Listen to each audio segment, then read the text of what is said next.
মোহাম্মদ ইউনূসের কি কোনো মুচলেখা দেওয়া আছে কোথাও যে চট্টগ্রাম বন্দর তার একটা বিদেশি কোম্পানি ডিপি ওয়ার্ল্ডকে দিতেই হবে?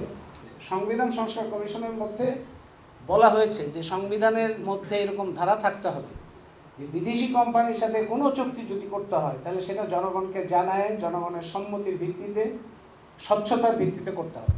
এটা সংবিধান সংস্কার কমিশনের রিপোর্ট। এবং এই সরকার ওই সংস্কার কমিশনের রিপোর্টকে পদদলিত করে এখন সম্পূর্ণ মানুষের মতের বিরুদ্ধে গিয়ে সম্মতির কোনো তোয়াক্কা না করে, কোনো রকম যৌক্তিকতা না দিয়ে, টেন্ডার ছাড়া একটা বিদেশি কোম্পানির হাতে চট্টগ্রাম বন্দর তুলে দিচ্ছে, যে চট্টগ্রাম বন্দর বাংলাদেশের অর্থনীতির আসলেই হৃৎপিণ্ড। এবং এই হৃৎপিণ্ড বড় করা মানে কি? হৃৎপিণ্ড তো আপনি এই হার্ট এক্সপানশন, এটা তো একটা রোগ।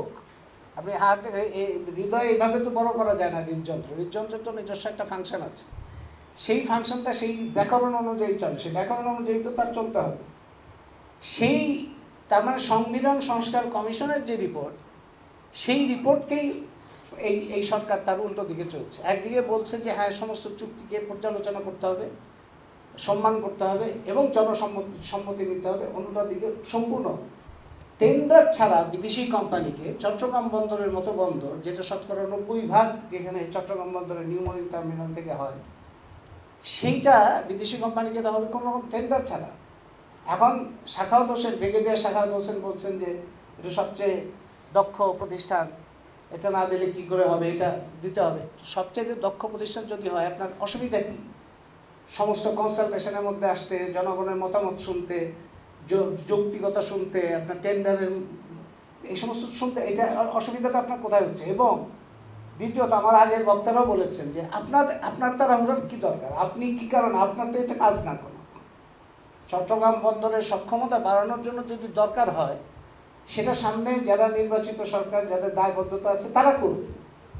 আপনাদের সরকারের তো বেশ কয়েকজনকে তো খুঁজেই পাওয়া যাবে না। আপনারা তো দেশেই থাকেন, আপনারা তো দেশের লোক না, তো আপনাদের তো খুঁজে পাওয়া যাবে না। তো আপনাদের এত তাড়াহুড়া কিসের?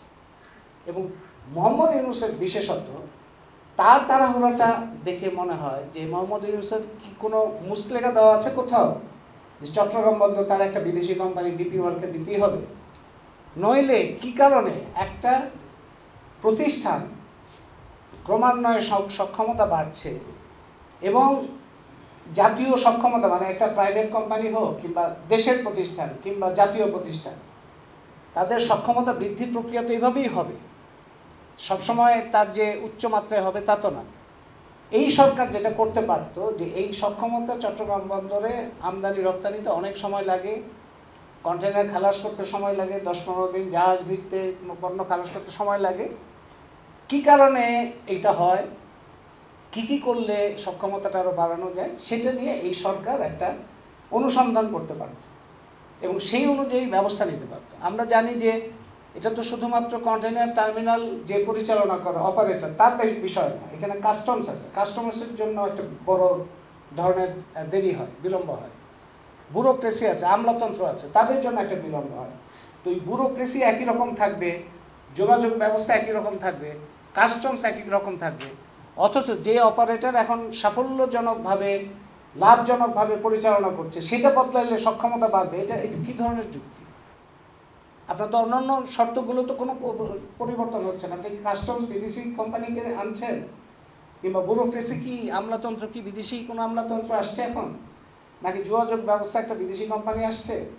মানে কি, বা এই এই এই এই যুক্তিগুলির মধ্যে কোনো সঙ্গতি নাই তো। এবং সঙ্গতি নাই আরও এই কারণে যে সরকার তো কোনো জবাবদিহির মধ্যে নাই।